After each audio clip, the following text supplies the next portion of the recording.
something else up here. A fantasy basketball mailbag. Michael Bolton. Mailbag?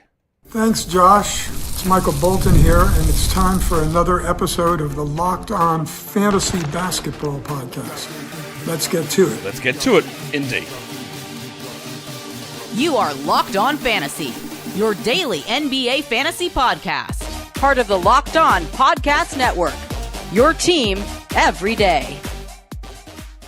Hello and welcome to the Locked On Fantasy Basketball Podcast, brought to you by Basketball Monster. My name is Josh Lloyd and I'm talking about the man on the Lakers.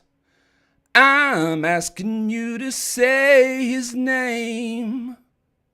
I'm also the lead fantasy analyst at basketballmonster.com, and you can find me on Blue Sky at joshloyd.bsky.social, on Twitter at redrock_bball, on TikTok at redrock_bball, and on Instagram at Locked On Fantasy Basketball. Today's episode is brought to you by FanDuel Sportsbook. Right now, new customers can get $200 in bonus bets when your first $5 bet wins. Also, check out lockedondaily.com. Sign up for the big free best newsletter 5 days a week in your inbox. Stuffed, jammed in there. We're stuffing things into your mailbag. I'm taking things out of another mailbag. That's the whole premise of the show, surely. Double bang. I'd love that from you. All right, should we just get into the questions that you guys have? It's probably a pretty good idea at this point. In proceedings, it is today National Hot Tub Day. So get your bubbles going. Okay, if you're in a hot tub, right? I know I love a hot tub, but do you like the bubbles on or off? I'm like, I put the bubbles on maybe 5% of the time. I just want the heat, the steam. The bubbles, it's too loud. There's too much noise going on. There's too much happening. I'd rather just sit in the hot water. Anyway, cool. Yuri's starting things off with a bit of promotional material. She says, plug your appearance on the pod. Yeah, I am going on your podcast next week. Bitches be ballin'. So I'm going on that show with Yuri and Kayla next week. So stay tuned and you will hear me there. Bitches be ballin' next week. Me, Yuri, Kayla. There you go. I can tell Kayla about how I beat her in the final of that of Kingy's head-to-head Roto League. All right. Thank you, Yuri. What other questions have we got here that we need to get into? There was something I saw interesting. Danger is this. We're just going to start with some non-basketball stuff. What does Australian music sound like? Like music, I guess. I 100% assure you, you have heard plenty of Australian music. You just don't know that you've heard plenty of Australian music. So yeah, there you go. Who do I think isn't at Nazario? Just with questions like this, I have Castle, like Vassell. You got to give me names. We don't know who's on your waiver wire or your particular settings. You got to give more information than that. Steve, this is an interesting question. Do I think that less or more moves shows more skill in fantasy hoops, not in a games cap format? I don't think it shows either thing, to be honest, because how do you judge that, Steve? Because it's very, what is skill, right? If I draft a team and I lose Victor Wembanyama to a blood clot and then Damian Lillard to a blood clot and somebody else to an injury and somebody else to an injury, is it more skillful for me to make less moves, fewer moves? No. Is it more skillful for me to make more moves just for the sake of it? Look, no. That's just a question that I think people will love to get answers and go, well, I actually won by making fewer moves, or I was more tuned in, I made more moves. Either way, it doesn't matter, right? You just do what you need to do given the individual circumstances. It all goes back to I think last season, my overall theme for the season, maybe we should do this, season themes. Last season, it was variance, was my big theme for last season. This season, it's context. Because the context of this, it's not black or white. It's not more or less skill or better or worse. It's you do what you need to do under your individual circumstances to be able to get yourself the victory. And I don't think there's there's no clear-cut answer to that, and I don't think we even need one. Anyway, when is Sam Darcy win a Coleman medal? He win a Brownlow first, I reckon. Any updates on Jalen Williams, the Bronco? I would say Duncan Dutchman. I will put it out here now. I am very, very confident. Let's say fairly confident. I think he's playing today. Pretty sure he's playing today. That is my pick on that. Let me have a look. What time does their game start? The Thunder. Now I'm trying to figure out times on the fly. It's 11 a.m. my time, which is 8 p.m. Eastern, 7 p.m. Central. I think he's playing on that one, is my guess. That's my update. McBride and Cam are out on the Knicks. Is anyone worth a stream in a 10-team 9-cat league? Well, their only point guard is Tyler Kolek. Now, he is going to probably take Mitchell Robinson level shots, like 1 or 2. He will get double-digit assists if he plays 25 minutes, and I've got almost no question about that. He will get 1 million assists, and that will be useful. But will the other things that he does, like the poor shooting, the lack of usage, the lack of everything else, help? Probably not. The other thing he'll do is get steals.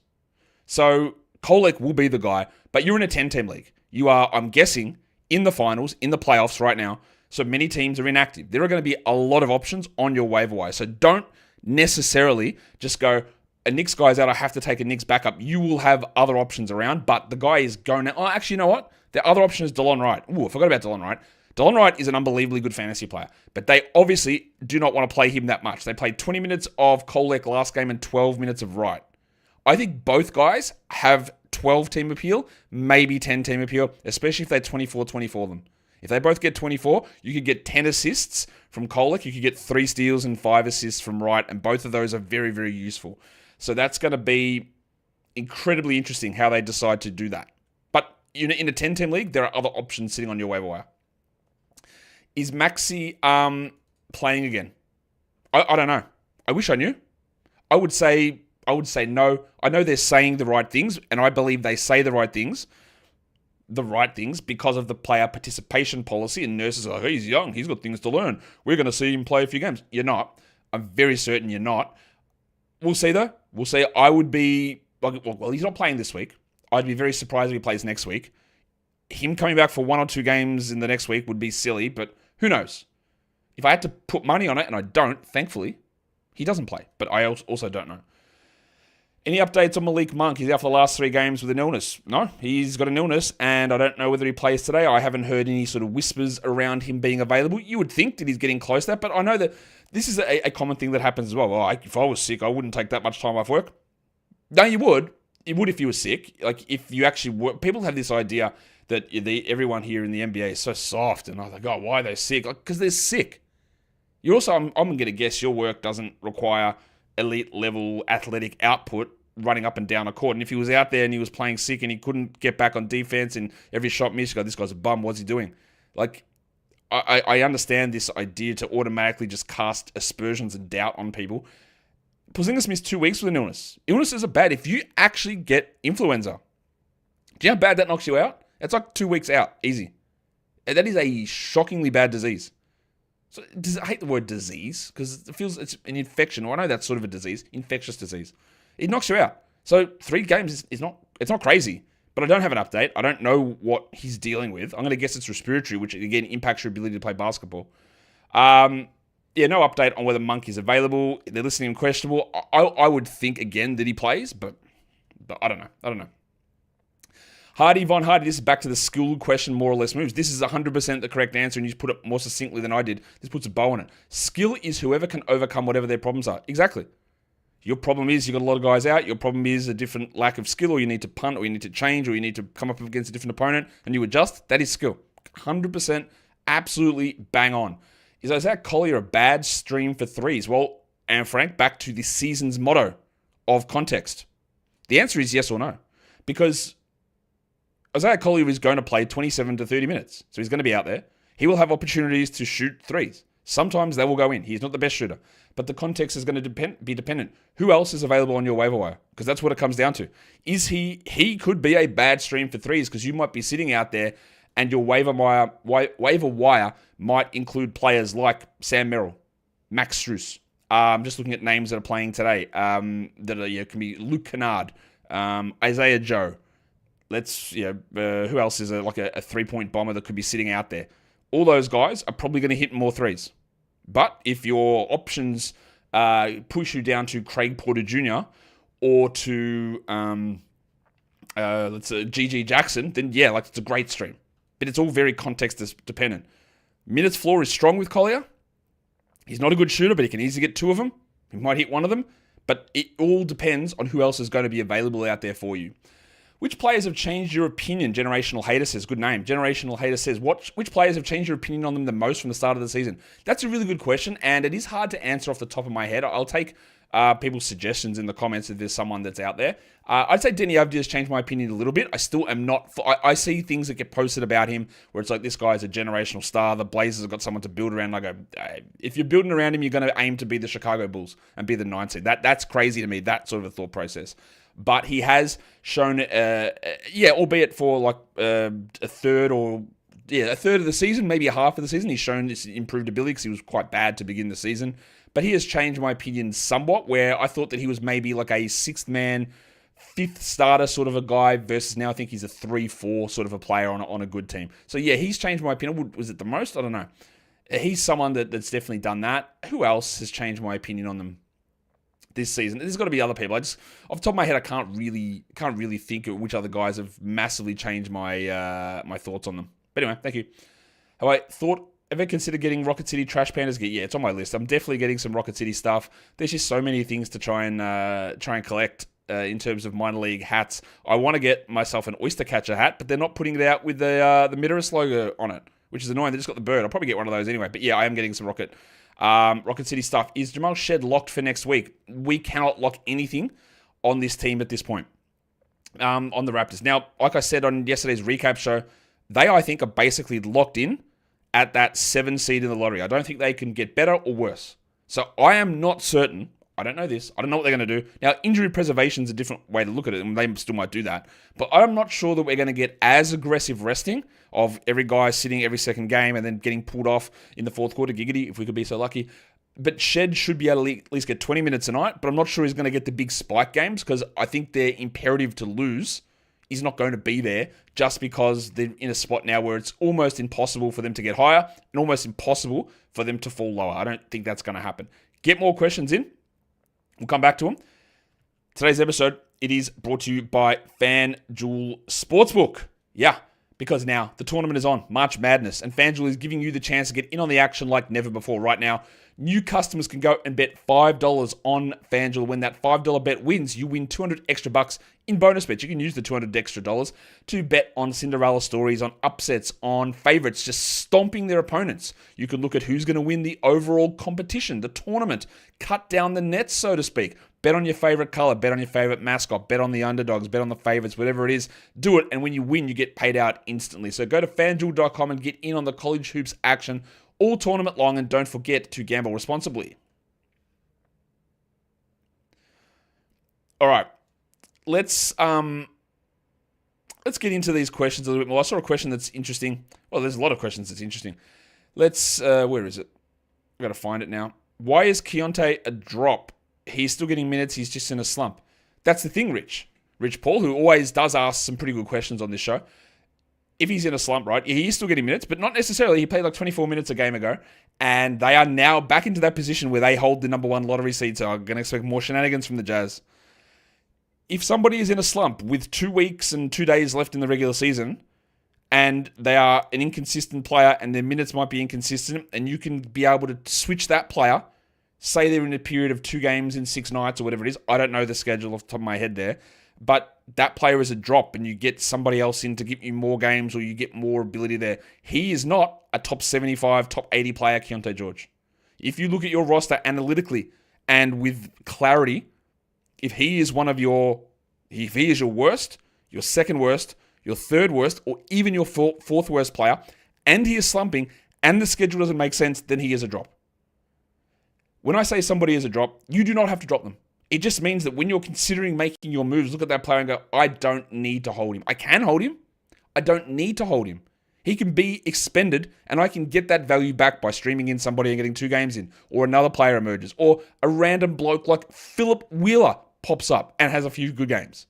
That is what happens at this point of the year. So while I do think Keyonte George has had some good moments and some solid moments, we are not in the, hey, let's hold and see what happens moment. If he is one of the worst 3 players, if the schedule doesn't work, and if someone is slumping and you can do better, do it. It does not matter. Doesn't matter. It makes your team worse if you hold on to somebody like that. Cool. It's only the first week of playoffs. RIP to you, Joseph Kim. But if Emmanuel Quigley only plays 1 game this week, is he droppable? Like I said earlier with the Raptors, they are a really tough one to figure out. If he only plays 1 game this week, well, the problem with that is that that's done. Like 4 days already done this week. So if he does only play 1 game this week, that would have been great to have known in advance and to be able to drop him then. But now we've got to come to this idea, like, do they keep sitting him? I don't know. I think overall, if you dropped him, I think you would be okay. I like Quickley, and I think that this is great for his draft value next season. I think we're going to be in a spot where people hate the injuries, and they hate what happened at the end of this season, and they're going to let him slide. Very similar, by the way, to what happened to Darius Garland. Not the slide with Garland, not necessarily the team context. And I think you're going to get him in the 90s and the 100s, and I think he's going to be a top 50 player next season. But that's beside the point. Is he droppable now? I think, again, it is borderline because they are not in a spot where they can really jump up in the lottery anymore. So I do think that there is going to be a spot where their minutes become a bit more consistent, but I think if you dropped him, you'll come out on top the majority of outcomes if we simulated that a million times. I still can't find that question that I wanted to answer. NBA is exploring partnerships with FIBA to create European leagues, expand overseas. So does that mean these fantasy platforms will add FIBA players? That's crazy. I got Mitch, you know what? Trying to think about what will happen there for something that might happen in 5 years' time and may not happen and we have no idea. I have no idea. I honestly, absolutely no idea how they would run this. I think it would be completely separate to the NBA. And if anything European ever happened and incorporated as a division in the NBA, that we'd be talking 10, 15 years down the track. So I'm pretty sure we're not going to be needing to worry about anything like that at this point. It's an interesting sort of question. But I don't think it's anything that's going to happen. Here's the question. It was Mitch again. Who's your NBA MVP if you had a vote? And this leads me to a couple of things, right? I don't have an official vote. I do want an official vote. I would like to have an official vote because I think some of the voting that happens is actually embarrassing. And some people just pay no attention. Shout out to Domantas Sabonis, all defense first team. Right? That stuff is embarrassing. So I would do a better job than that sort of a thing. I don't have an official vote. I do have an unofficial vote. Right? And I know that sounds stupid. You would see it comes out every month or so. ESPN's MVP straw poll, right? You see that come out? I vote in that. I'm one of the people that votes in that now. I'm obviously not an official voter, but I am part of that group that votes on that. So I do have an official vote. Now, I also do promo for something that ends up after the regular season, a show where I go through and give all my award picks for the season. So that is where I will sit down and put more effort and more thought into what I am doing. It is very obvious it is between two players, Shai and Jokic. And I go back and forward on it of who I'm going to give it to. I honestly, I don't know. And it's one of those ones where I'm like, I actually don't think there is an incorrect answer here. I'm not going to go into bat super hard for either person. And honestly, by the time we get to that show and I've actually done more work on it, because at the moment that is irrelevant for me, unless I know that I have to prepare this question, I would say, I think it's probably, I think it's Shai. But that's my very wishy-washy answer right at this point. Thrift Beast, welcome to chiming in right now. I believe Jalen Williams will play. Malik Monk, we don't have an update on that. Who higher upside in points leagues? Kai Jones, Wells, or Boner? Forget Jalen Wells. He's not remotely. You just go and have a look in your league, Triple B. And this is a great, if you're in a points league, especially, if you're in a points league, just go and have a look at what they've done, right? Have a look at these numbers. Jalen Wells shouldn't be anywhere close to these guys over the last week. Jones versus Boner is an interesting one. I do probably marginally lean Jones there, but it's tough. All right, let's keep going through here. What's this? Have I been to Huskisson? I've never heard of that place. Huskisson, where's that, Kevin? I assume it's in Australia. Never heard of it. Kevin Porter Jr. already has one triple-double. Was solid last night with those stats. He's getting the minutes for the next 2 to 3 weeks to continue on this path. One love. I tell you what I really like this question because it highlights something very interesting to me. He already has one triple-double. So what? People really fetishize triple-doubles. Who cares? What did he have yesterday? No threes, no steals, no blocks with bad field goal percentage. That is not a good fantasy game. You got benched for Ryan Rollins. And you say there he will get these minutes for the next 2 to 3 weeks. Will he? Because he didn't. He hasn't hit 30 minutes once in the last 4 games that Dame has been out. Yesterday was the best with 29 minutes, but he played 18 in one of them. He played 22 in the other one. There is zero guarantee that he is playing these minutes at all. And the triple-double is fine if he gets there, but he is also one of the worst on-court players that you could ever watch. He is horrible. And I believe Glenn Rivers will get annoyed at that, especially when Ryan Rollins plays well and Gary Trent plays well and Big Boom AJ Green plays well and Giannis comes back. I don't mind if you want to grab Kevin Porter. There is obviously some appeal in some of these numbers. But he is not good. He is a bad player. And triple-doubles can cloud people's judgments as to what is good or what is not. And also, he did not get the big minutes yesterday. Gary Trent played more. AJ Green played more. He was benched for Ryan Rollins. So just, there is no guarantee that he is playing 29 to 30 minutes a night. Absolutely none. He might, but it hasn't happened yet, and there is no guarantee of that whatsoever. Is anyone on the Raptors worth keeping at all? That's a really good question, Joe. I want to say Orlando Robinson, but even then I don't feel confident in it. Like, Shed's going to be up and down. You know what? Barnes. Scotty Barnes is, because he is playing every game, right? He is playing every game. He, to me, he's the clear one. But quickly, Barrett, Pirtle, they could play every second game. It is tough. I think if you drop those guys, you'll be okay. I would try to find a way to hold, because I do think there might be a philosophy change, at least after this week, but it is really hard to know. And then the guy that, with no other centers there, with them getting rid of Castleton, I think Robinson might be secure enough to play 23 to 25 a night. But we also could get zeroed. That could happen at any point, and obviously it would not be fun whatsoever. Keep those questions going. And we'll get some more stuff in. All right. Jack Buckley, this is an interesting question. One area of real-life play that's not well reflected in fantasy is point of attack defense. Are there any stats that could approximate the value of that skill for a category league? I don't know. Not really. Not that I've ever really seen. Like, how do you even measure point of attack? Look, even advanced stats. What stat is there that actually measures point of attack defense? I'm sure there is some sort of metric on Basketball Index that covers that, and I'll need to look into that. Because it's not steals, it's not deflections. That's part of it, but it's not all of it. It's, you could do plus minus, but that's not what that is. It's, defensive EPM, like, that's not really what that is. I can't really think of anything that tracks that anywhere close to well enough to be a part of it. Is Denny Avdia a top 50 pick in Nike? Absolutely not a chance. No, not even close. Absolutely. I think there is a real risk that Denny and Josh Giddey get overdrafted out of their ass, like crazy. No way would I take Denny in the top 50. And people are saying Josh Giddey round 3. There is no chance that I would do that for either of those players. You say how good he has been.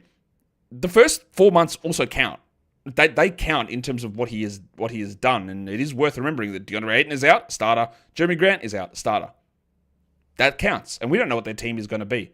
Taking a top 50 pick on Denny Avdia would be crazy to me. Same as taking Josh Giddey in round 2 or 3. Insane. But I don't know, because I haven't done any of the numbers or any of the projections for these teams for next season. Any players you should be looking at with Gary Payton? Now, Dave, this is another interesting strategy type thing. Gary Payton, if you don't know, torn thumb ligament, out basically the regular season. And he had some starts. He was playing 18, 19 minutes a night. The answer is no, not really. Because people will automatically, this is how sometimes we get our heads wrapped around wrongly what numbers mean and how things necessarily go. Because I saw this question asked to me somewhere else as well, saying, hey, with Gary Payton out, who gets the usage bump? And that's not how usage works. Because Gary Payton is like an incredibly low usage player. So every time a low usage player like Gary Payton moves out of a lineup or out of the rotation, what usually happens in that situation is that somebody with a higher usage takes his minutes, meaning that the other players around him also cede usage back. So as I let's say that, I don't know what his number is off the top of my head. Let's say it's 12% Gary Payton's usage. And he's in that starting lineup with Steph and Podziemski and Draymond and all those guys. But then you replace Payton in the starting group with Buddy Hield, for example. I don't know if that'll happen. I don't think it will. But let's say you put Buddy Hield in there. Buddy Hield, let's say, is a 21% usage player. And around that mark. So you take the 12% usage out, the 21% usage in. That means that the other guys, Podziemski, Moody, Post, if he's in there, Draymond, the usage is finite. The usage is 100%. It's 100%. So if a 12 is replaced by a 21, that means 9% has to come off other players. So it's not like his 18% is gone, so someone else just gets 18%. That is a common misconception about how usage works. And if a low usage player goes out, it actually means usage hits to the other guys that he usually plays with. Usually. Anyway, if Payton's not in that rotation, it just means 2 to 3 extra minutes for Moses Moody. It means 2 to 3 extra minutes for Quentin Post. It means maybe not even 2 to 3 minutes extra for Kuminga or Podziemski. They're sort of set in. It's a 2 to 3 extra minutes for Buddy Hield. And overall, I don't think it really matters that much for fantasy, to be honest. Should we even push fantasy playoffs earlier to avoid all this? Yeah. Honestly, there's so much complaining about this at the moment that we should finish our playoffs before the All-Star break. That's crazy to me. I know that I do push to make it earlier, and my fantasy leagues all ended on Sunday. And that final week was not ideal. There were quite a few sits and rests, but also there were just injuries that happened at any point in the season. Things that have absolutely nothing to do, and because it hit you in grand final week of the playoffs, you assume that's because it's in March. Like Jokic getting injured. Jalen Williams even getting injured. I don't think that's got anything to do with that time of the year. It's just random stuff that happened. Now, yeah, there were random rests that happened. That was a problem. Absolutely, that was a problem. I've got no problem in saying that. But I think if you want to push it so that your season ends 3 weeks earlier than that, so the final 6 weeks of the regular season, I think that's pretty dumb. Dumb's not the wrong word. I think that is just getting too aggressive into it, and sometimes things just happen. And you do have to be able, like this guy earlier said, skill is being able to who adjusts the best to whatever circumstances there are. And sometimes it is hard, and you will cop these things. But if you lost your fantasy players because Ja Morant, Nikola Jokic, and Jalen Williams all got hurt, that's stiff shit. That's got nothing to do when the games were played, because Memphis is fighting for seeding. The Nuggets are desperately battling. The Thunder, different story, but Williams has been out 2.5 weeks, not just randomly sitting him for 2.5 weeks. That is just stuff that happens. You can't do anything about that. Now, the other thing about trying to roster random Sixers players, yeah, I get that. That's really frustrating. And I do think there's going to have to be some level of lottery reform to be able to fix the way that some of these teams are so super aggressively tanking. We didn't have this last season. It is due to draft strength that is causing this problem, because that is the thing. It's about the incentive. The incentive is what needs to change to curb that sort of behavior. If you wanted to move it a week earlier, I think that would be okay. I get that. And there are other things that I think we can work on to try and fix it. But overall, some of it's frustrating, obviously, but some of it's just got to be adapt, man. We just got to be able to adapt. And if your final week was last week, there were only 2 teams active. So you had the ability to stream in multiple guys in that week. And I think part of the solution to make it, I know it can be frustrating, but it is just making you have more moves available so that you don't have that situation where I use my last move on this guy and then he didn't play. Having no moves left is a way to make leagues less fun, in my opinion. Okay. I saw LeBron agreed with me about the view of NBA commentary. Yeah, I haven't actually heard LeBron's comments, but I have heard people talking about LeBron's comments, and going by what I've heard, it sounds like he's in alignment with what I say. All right. Gershon Yabusele or Jared Butler for points and threes this weekend.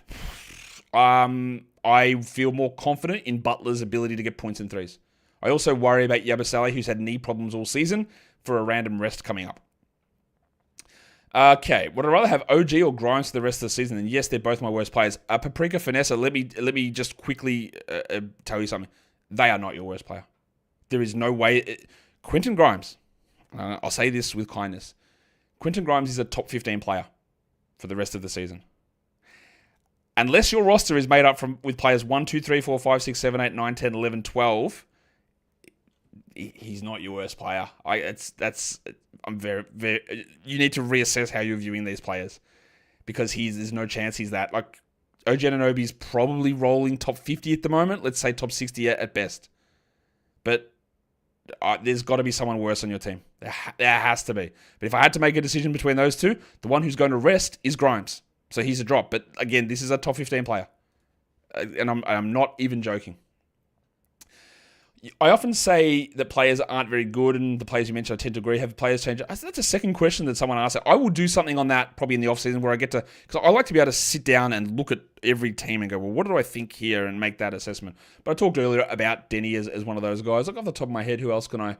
I don't even know who else comes into mind there.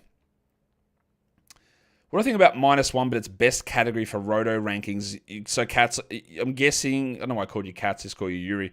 You mean, so you're taking away the outlier upside, so Victor's blocks and Dyson's steals, for example, to normalize those numbers. Well, part of what I do with the Durant head-to-head rankings is normalize those outliers to make it so that it doesn't look as stupid as what it can if you use regular standard deviations. I think there is something to it in taking away or analyzing a player without the outlier best. It changes approach, and for Roto, I do think there is some value in that. But I also think sometimes in Roto, we hyper-focus on a player and think that we need all of the guys who are just average to above average in every category. And that's just really not the best. It is a way to do it. But if you have someone who's above average in every category, that's fine. But if you have two of those guys, that's fine. But then if you have two guys where one guy is great in 4 categories and another guy who's great in the other 4 categories, it ends up being the same result.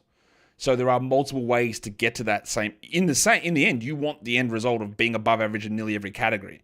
But not the only way to get there. Well, the only way to get there is not just through getting players who are above average or average in all categories. That's not the only way to get to that same end result. So I think there is merit in that, and I haven't really looked at what that sort of a minus one for the best category. I've got to find out a good name for that. But the way that the Durant system works is it does normalize some of those outliers, which can create some of those problems.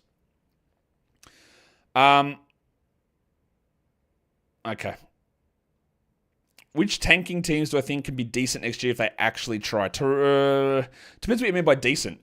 Is decent Chicago level? Because Toronto can be Chicago level of a team, for sure. Philadelphia 100% will be... Like, they're going to have Maxey, they're going to get McCain back, they've got Grimes and Embiid, I'm guessing, is going to play some games, and Paul George hopefully doesn't hurt his knee at the start of the last preseason game, whatever it is. So Philadelphia is I think, pretty obvious answer there. Utah, no, they won't be good. Who else? Charlotte, maybe, but I doubt it. New Orleans, the other one too. Although the DeJounte Murray injury hurts a lot. John Collins is a drop, yeah, like he was a drop weeks ago. We're going to have a couple more questions here. Dynasty, who would I move up in the 2024 class? Do Shai and Castle move up to your top 5? Camden, again, I like to provide nearly all of my information without too much gut sort of feel or just guessing at stuff. So I need to actually look at this and go through it and redo it, which I will do in the off-season. It's one of the shows that we will do. Would Shai or Castle move up to my top 5? I think Castle was 6th anyway, or 7th. Like, he wasn't that far away. He probably would. I still think there are significant holes in his game, and he is massively overrated from a real life and fantasy perspective, but he probably would move into that area, but I'd have to really look at that. What advice would you give to someone who wants to find a Dynasty basketball league? Very easy. Go to FBI. You know, Kingy, he works over at FBI. They run a bunch of Dynasty leagues. They've got a Discord for access there. So Fantasy Basketball International, that is the place to go to get that. How do I go about giving fantasy advice to your competition when they ask? I've got no problem with it. Like, people ask this question, going, yeah, show your teams this. My job, right? I play fantasy basketball, obviously. My job is creating a show. It's promoting fantasy basketball. It's analyzing the entire league and doing this. My teams come second. Like, as simple as that. If I spent the amount of time on my teams that I needed to do to be as successful as I had been in the past before I did this in a job, I wouldn't be able to do the shows and the work that I did. I am never going to be someone that comes out and someone asks me a question about a player and they go, and my answer would be, I actually don't have him on any team, so I don't really know how he's been playing. That to me is crazy. And I think you need to have that sort of level of focus to be like actually locked in on your team. So in the end, my teams, I don't care that much. Not that I don't care about it. It's not my primary focus is analysis, information, entertainment, pushing the game forward, making it better for everybody. So if someone asks me advice, I tell them. I just tell them what I think. And if it ends up beating me in a league that we're in together, whatever. Not the problem. Not worried about it. Not in the slightest. Okay. Let's keep going. A couple more questions, but not that far. You always say Giddey isn't good, but he's a beast. Why? Because he's got some triple doubles. Is Josh Giddey a beast? Not really. Josh Giddey has been a very interesting player. We all thought that he would be able to put up pretty good numbers in Chicago. He went to a bad team. He would have the ball in his hands more, and numbers would come. But overall, that'll end up with them overpaying him, and it'll be an interesting situation in how they move forward. He was terrible for most of the season. They benched him for most of this time. He wouldn't play fourth quarters. Multiple players are out. Players have been traded. He's shooting 51% from 3 over the last month. Everything is clicking at the moment for Josh Giddey. To say he is a beast is just, I believe, a completely incorrect assessment of who he is as a player. I don't trust his shot. I don't trust his defense at all. I think Josh Giddey's a fine player, but this is how I know that Josh Giddey is a massive dynasty sell high, because if people believe this, then go for it. He is not a beast at all. Will he ever make an all-star team? I'm pretty doubtful of that. I'm actually very doubtful of that. I just don't think he's a beast. I'm not saying that he's not good, and good is a very interesting term. Like, as a general rule, comparing to players in the world, sure, he's unbelievably good. Is Josh Giddey a top 50 player in the NBA? Not close. Not remotely close, in my opinion. Is Josh Giddey a top 100 player in the NBA? Now we're getting interesting, aren't we? Is he a top 10 point guard? No. 15? Maybe. 20? I don't know. But the idea of someone being good or very good or average is all very relative. And if I say somebody isn't good, I am not saying they are bad. Because it's not just good, bad. It's excellent, elite, great, very good, good, sort of good, average, below average, not very good, terrible, shithouse, shocking, get out of the league. Taylor Horton-Tucker, that's the bottom level. So it's all very relative. I don't think Josh Giddey's a good player who's going to make an all-star team. I think he's a solid NBA player who can put up some numbers and is having a very hot run at the moment. But context is really important. Do I think Walker Kessler will play both games of the back-to-back? Given that Washington won yesterday, no. I don't. I think they might actually sit him. How often will shows be in the off-season? Apple pie? Glad you asked. Every single day. Outside of maybe 2 days when the regular season ends, I take a couple of days off. But there'll be 5 shows a week, sometimes 6 or 7. Don't worry, there is plenty of stuff going on. Any fantasy analysts you haven't collaborated with yet who you're really looking forward to working with? Not really. If there's anyone that I want to work with, I'll just reach out to them and we'll work together. I can't think of anybody that I've never actually worked with. I think I've worked with everybody, I think. I can't think of anyone I've never worked with. I look tired. Yeah, we started the show at 6:30 in the morning, as we do every week. How are my fantasy teams this season? I've only got the Roto leagues left. I was in 4 head-to-head leagues. I made the playoffs in 3. I won one of them. Points league, I made the playoffs and lost in the first round. The Roto league, I'm like 5th in that. We'll see where we go. But yeah, that's where we're at with my teams at the moment. What about David Roddy? Is he good? Well, David Roddy, Garrett, I didn't include him because he currently doesn't play for an NBA team because he's terrible. So yeah, I'd say he's not. I'd say he's not good. All right. Shall we get out of here? We probably should. Thank you, everyone, for being a part of this show. I do appreciate that. And I hope you guys understand that sometimes you guys will put questions in. I love all the questions you guys put in. And I will use questions to expand on those and provide greater points. It's not that I'm necessarily shitting on you or your questions or opinions, because the opinions that people have, and often the questions that I pick out here, are things, they're either something's outrageous where I go, come on, what is this? Or it's an opinion I see that's widely held amongst many people, and I can use that as a proxy to talk about that and branch out to other areas. So it's not about you, because I'm going to be wrong about plenty of things. I'll be wrong about stuff all the time. And you will too. You'll be wrong about stuff all the time as well. But it's about trying to explain thought processes and how we push that stuff out to different areas and expand the idea out. So look, the theme of the season, context. And having the context around the things that we say, I think is really important. James asked one last question here. Any NBA players you'd like to have on the show, past or present? Not really. I don't know what the point of that would be. Joe Ingles has been on the show before. Early on, we had Joe Ingles on and I had a chat with him. It was interesting enough, but I don't think that's really what this show is about necessarily. At some point, maybe there'll be something I could do and we could talk to some guys and about certain things, but it really hasn't been my focus. And honestly, after we had Joe on, which I think the show was pretty good, I enjoyed doing it, but I was like, that's great. Thank you for Joe for your time, and the answers were fantastic. But I don't know what it brought to anybody. I don't know what it did for the show or for the analysis that I provide to people. So I'm not really sure we do that. Last question. So people just chucking them in. Josh, have you considered playing So Rare? The reason I don't, Philly, and people So Rare have reached out to me before, is I really dislike the pay-to-win aspect of it. That's what I don't like. And So Rare, if you don't know, it's like a fantasy game, but you have cards and packs that you open, and you have certain guys, and you can buy the packs and play those guys each week. I don't like the pay to win. It's very much like Ultimate Team sort of a style. To 2K My Team, that sort of stuff. I don't like the pay to win aspect of it. So no, I don't think I'll be doing that. And that is the end of the mailbag. Jump in the hot tub. Well, you've already jumped in the hot tub with me here. We opened up my mailbag and we answered the questions. And now you can hit thumbs up on the way out. We'll do a preview show for Friday's games coming up later on as well. Get your lineup set.